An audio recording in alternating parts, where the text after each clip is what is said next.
Kelanchal times, हर खबर पर हमारी नजर। महाराष्ट्र में एकनाथ शिंदे की शिवसेना और उद्धव ठाकरे सेना के बीच तनाव अब तक शांत नहीं हुआ है। दोनों गुट समय समय पर एक दूसरे पर निशाना साधने का कोई भी मौका नहीं छोड़ते। अब दोनों गुट मुंबई के शिवाजी पार्क में होने वाली सालाना दशहरा रैली को लेकर भी आमने सामने आ गए थे।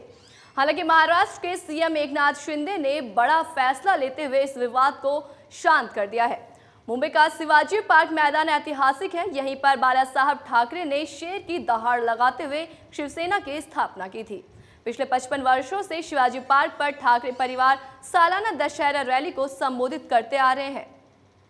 1966 से लेकर 2012 तक बाला साहब ठाकरे और उसके बाद 2013 से लेकर अब तक उद्धव ठाकरे दशहरा रैली को संबोधित कर रहे हैं।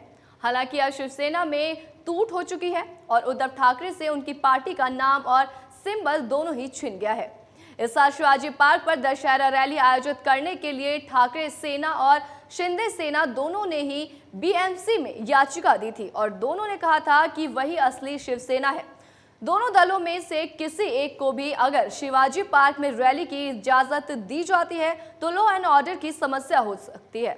शायद इसलिए बीएमसी में याचिका मिलने के बाद भी करीब महीने भर तक कोई फैसला नहीं लिया है। दशहरा रैली के इस इजाजत मिलने में हो रही देरी पर भड़के ठाकरे सेना ने ऐलान कर दिया था कि अगर बीएमसी ने उनके हक में फैसला नहीं दिया तो वो अदालत का दरवाजा खटखटाएंगे। बीएमसी का कहना है कि जल्द ही ठाकरे सेना की याचिका पर फैसला लिया जाएगा। आपको बता दें कि शिंदे सेना ने फैसला किया कि हिंदुओं के सबसे बड़े पर्व के दौरान कोई अप्रिय घटना नहीं होनी चाहिए। शिंदे सेना ने ऐलान कर दिया कि वो शिवाजी पार्क पर अपना दावा छोड़ रहे हैं। सीएम एकनाथ शिंदे ने कहा कि उन्होंने दशहरा रैली के लिए क्रॉस मैदान और ओवल मैदान के लिए अर्जी दी है। राज्य सरकार में मंत्री दीपक केसरकर ने कहा कि उनको जहां दशहरा रैली करनी है करने दीजिए, हमें कोई झगड़ा नहीं करना। उन्होंने तंज कसते हुए कहा कि विचार तो उनके पास बचे नहीं हैं। हिंदुत्व या वीर सावरकर के बारे में कोई बोल दे तो उस पर भी बोलने के लिए कतराते हैं। शिंदे सेना के पीछे हटने के बाद ठाकरे कैंप में खुशी की लहर दौड़ उठी है।